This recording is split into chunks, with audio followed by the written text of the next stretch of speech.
ये कहानी है 9 लोगों की, एक ऐसे ग्रुप की जो अपनी जिंदगी का सबसे बड़ा सफर शुरू करने जा रहे थे। ये सिर्फ पहाड़ चढ़ने का प्लान नहीं था, बल्कि एक ऐसी यात्रा थी जो हमेशा याद रखी जाएगी।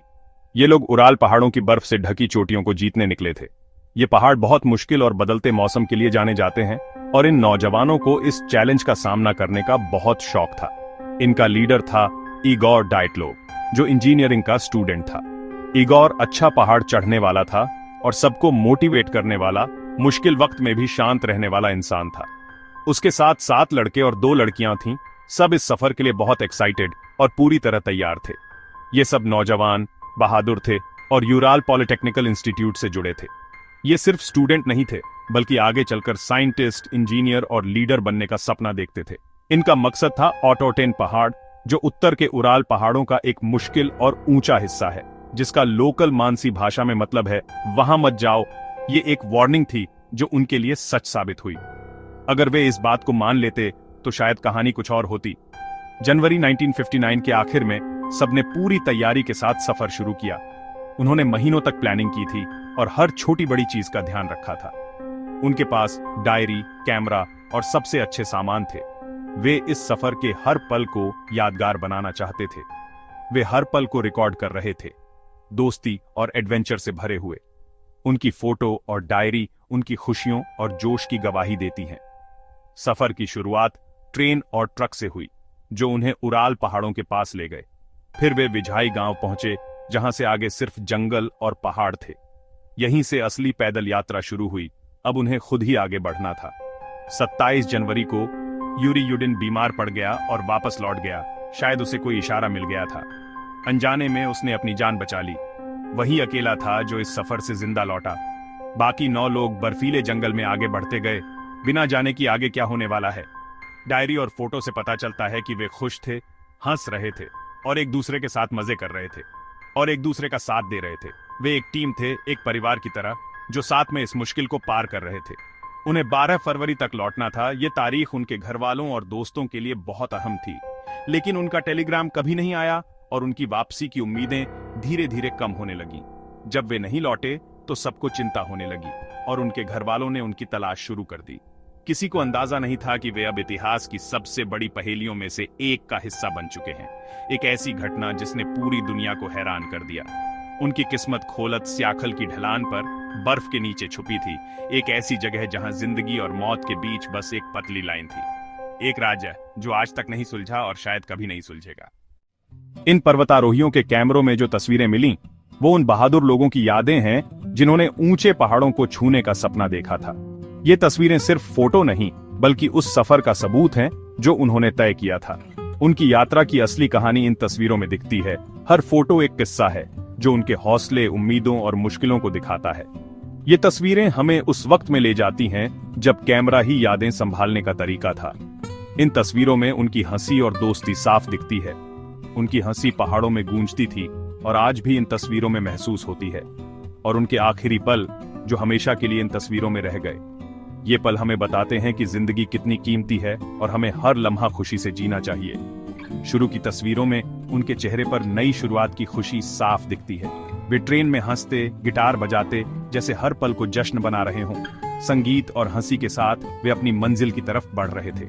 वे आगे की प्लानिंग करते दिखते हैं, हर मुश्किल का सामना करने को तैयार। उनकी बातें उनकी उम्मीदों और ख्वाबों को दिखाती हैं। उनके चेहरे पर डर नहीं, बल्कि पूरा भरोसा दिखता है। बस हिम्मत और रोमांच था जो उन्हें हर मुश्किल पार करने की ताकत देता था। यही जोश उन्हें आगे बढ़ा रहा था। जैसे जैसे वे पहाड़ों में आगे बढ़े, कुदरत की खूबसूरती उनके सामने खुलती गई। रास्ता मुश्किल होता गया, लेकिन उनका हौसला और मजबूत होता गया। फिर भी उनका जोश कम नहीं हुआ, क्योंकि वे जानते थे कि हर मुश्किल उन्हें और मजबूत बनाएगी। वे बर्फ में खेलते, स्की करते और हर पल का मजा लेते थे। बर्फ उनके लिए सिर्फ रुकावट नहीं, बल्कि खेलने की जगह थी। और भारी बैग उठाए चलते थे, जो उनकी मेहनत और लगन को दिखाता है। डायरी में उन्होंने अपने संघर्ष, जीत और वो लम्हे लिखे जो उनके दिल के करीब थे। और एक दूसरे का साथ देने की बातें लिखी जो उनकी दोस्ती और एकता को दिखाता है। 1 फरवरी को उन्होंने एक बड़ा फैसला लिया। उन्होंने खोलत स्याखल की ढलान पर तंबू लगाया, एक ऐसा कदम जो उनकी किस्मत बदलने वाला था।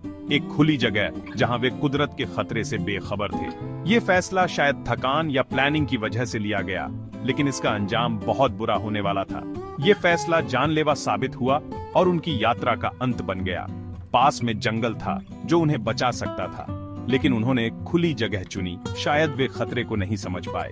आखिरी तस्वीरों में उनकी शांति और समर्पण दिखता है। वे तंबू लगाते, बर्फ हटाते और अपने आखिरी कैंप की तैयारी करते दिखते हैं, और गंभीर लेकिन शांत दिखते हैं, जैसे किसी बड़ी मुश्किल का सामना करने को तैयार हों। कोई घबराहट नहीं, बस टीम वर्क जो उन्हें एक साथ रखता है। ये तस्वीरें उस शांति की हैं जो अक्सर सबसे बड़े तूफान से पहले आती है। जो तूफान से पहले आती है, एक झूठा सुकून देती है। कुछ ही घंटों बाद उनकी जिंदगी बदलने वाली थी। इसी तंबू में कुछ ऐसा हुआ जिसकी उन्होंने कभी कल्पना भी नहीं की थी, जो उन्हें बर्फीली रात में भागने पर मजबूर कर देगा अपनी जान बचाने के लिए। ये आखिरी लम्हे उनकी कहानी का दुखद अंत है। ये पल दिखाते हैं कि आम जिंदगी और आने वाली मुसीबत के बीच कितना फर्क हो सकता है, और ये भी कि कुदरत कितनी बेरहम हो सकती है। 12 फरवरी तक कोई खबर नहीं आई तो घर वालों और दोस्तों की फिक्र बढ़ने लगी। हर दिन के साथ उम्मीद कम होती जा रही थी। आखिरकार सबने मिलकर खोज शुरू की। बचाव टीम, हेलीकॉप्टर और लोग लापता हाइकर्स को ढूंढने निकले। कई दिन तक तलाश चलती रही, लेकिन कुछ नहीं मिला। चारों तरफ बर्फ थी, कोई सुराग नहीं मिला। बस बर्फ ही बर्फ थी, हर तरफ मोटी परत जमी थी। हर जगह सन्नाटा था, एक डरावनी खामोशी हवा में थी। सबकी चिंता बढ़ती जा रही थी। हर घंटे के साथ खोज टीम के चेहरे पर टेंशन साफ दिख रही थी। 26 फरवरी को टीम को बर्फ में गिरा हुआ एक तंबू मिला, जिसे देखकर सब हैरान रह गए। तंबू आधा बर्फ में दबा था, और सबसे अजीब बात यह थी कि वो अंदर से फटा हुआ था। यह नजारा बहुत चौंकाने वाला था, जिसने सबको सोचने पर मजबूर कर दिया। तंबू के अंदर सब कुछ अपनी जगह पर था, जैसे किसी ने जल्दी में कुछ भी नहीं छोड़ा। उनके भारी जूते तंबू के अंदर ही रखे थे। उनके गर्म कपड़े भी अच्छे से रखे हुए थे। खाने पीने का सामान भी तंबू में ही था। सब सही सलामत। ऐसा लग रहा था जैसे वे रात का खाना बना रहे थे। सब कुछ आम था। उनके सारे गर्म कपड़े और जूते तंबू में ही थे। ये बहुत अजीब बात थी। इतनी ठंड में कोई बाहर क्यों भागेगा? यही सवाल सबको परेशान कर रहा था। ये बात किसी की समझ में नहीं आ रही थी। कोई जवाब नहीं था। तंबू के बाहर बर्फ में 8-9 पैरों के निशान मिले। ये भी एक बड़ा सुराग था। ये निशान जंगल की तरफ जा रहे थे, एक घने और अनजाने इलाके की ओर। कई निशान मोजे या नंगे पैरों के थे, जैसे ठंड की परवाह ही नहीं की गई। ये निशान सीधी लाइन में थे, बहुत ही अजीब तरीके से। ऐसा लग रहा था जैसे वे घबराए नहीं, बल्कि आराम से चल रहे थे, जैसे किसी नशे में हों। उन्होंने तंबू क्यों छोड़ा? ये सवाल बार बार सबके मन में आ रहा था। अपने जूते क्यों छोड़ दिए? क्या वे किसी चीज से भाग रहे थे या किसी चीज की तरफ जा रहे थे? और फिर बर्फीली रात में क्यों चले गए? क्या उन्हें पता था वे कहां जा रहे हैं? ये सब एक बड़ी पहेली की शुरुआत थी, एक ऐसा राज जिससे कई कहानियां और अंदाजे बने, जिसका जवाब किसी के पास नहीं था और शायद कभी नहीं मिलेगा। पैरों के निशान खोजने वाले लोगों को जंगल तक ले गए। वहां एक बड़े पेड़ के नीचे 2 लोगों की लाशें मिली। यूरी क्रिवोनिश्चेंको और यूरी डोरोशेंको सिर्फ अंडरवियर में थे। पास में आग के जलने के निशान थे और पेड़ की ऊपरी डालियां टूटी हुई थीं। ऐसा लगा जैसे किसी ने पेड़ पर चढ़ने की कोशिश की हो। उनकी मौत का कारण ठंड बताया गया, लेकिन हालात अजीब थे। अगले कुछ दिनों में 3 और लोगों की लाशें मिली, डाइटलोव, जिना और रुस्तम। वे तंबू और जंगल के बीच वापस लौटने की कोशिश में मिले। उनकी हालत में घबराहट और संघर्ष साफ दिख रहा था। वे थोड़े अच्छे कपड़े पहने थे, लेकिन ठंड से बचने के लिए काफी नहीं थे। ग्रुप किसी अनजाने कारण से अलग हो गया था। 2 लोग आग के पास थे, 3 तंबू की तरफ लौट रहे थे। बाकी 4 का कोई पता नहीं चला, जब तक बर्फ नहीं पिघली। मई में बाकी 4 की लाशें एक गहरे गड्ढे में बर्फ के नीचे मिली। उनकी चोटें बाकी लोगों से ज्यादा गंभीर थीं। आखिरी 4 लोगों की हालत ने मामले को और उलझा दिया। निकोलाई का सिर बुरी तरह चोटिल था। ल्यूडमिला और शिमोन की पसलियां टूटी हुई थीं, जैसे उन पर बहुत जोर से चोट लगी हो। ल्यूडमिला की जीभ और आंखें नहीं थीं। अलेक्जेंडर की भी आंखें गायब थीं। कुछ लोगों ने कहा कि यह जानवरों या कुदरती तरीके से हुआ, लेकिन तरीका बहुत अजीब था। कुछ कपड़ों पर रेडियोधर्मी चीज मिली। ये कहां से आई? क्या इसका उस रात की घटना से कोई रिश्ता था? कुछ लोगों ने एक दूसरे के कपड़े पहन रखे थे। शायद जो बचे थे उन्होंने ठंड से बचने के लिए ऐसा किया, लेकिन अंदर की गहरी चोटों का जवाब अब भी नहीं मिला। जांच करने वालों के सामने 2 तरह की मौतें थीं। कुछ की मौत ठंड से हुई और कुछ की रहस्यमयी चोटों से। आखिर में जांच बंद कर दी गई। सरकारी नतीजा था अज्ञात, बहुत ताकतवर कुदरती वजह। रहस्य बना रहा, जवाबों से ज्यादा सवाल बाकी रह गए। पर्वतारोहियों के कैमरे में एक अजीब फोटो मिली, रात के आसमान में चमकती हुई नारंगी गोल रोशनी। यह फोटो उसी रात ली गई थी जब वे सब गायब हो गए थे। क्या यह कैमरे की खराबी थी या कुछ और था? उसी रात पास के एक और ग्रुप ने भी आसमान में अजीब रोशनी देखी थी। कुछ लोगों का मानना है कि ये सोवियत सेना की मिसाइलें थीं या कोई और हथियार हो सकता है। मिसाइल या धमाके की रोशनी ने उन्हें डरा दिया होगा। शायद इसी वजह से वे भागे। उनके कपड़ों पर मिली रेडियोधर्मी चीज भी इसी से जुड़ी हो सकती है।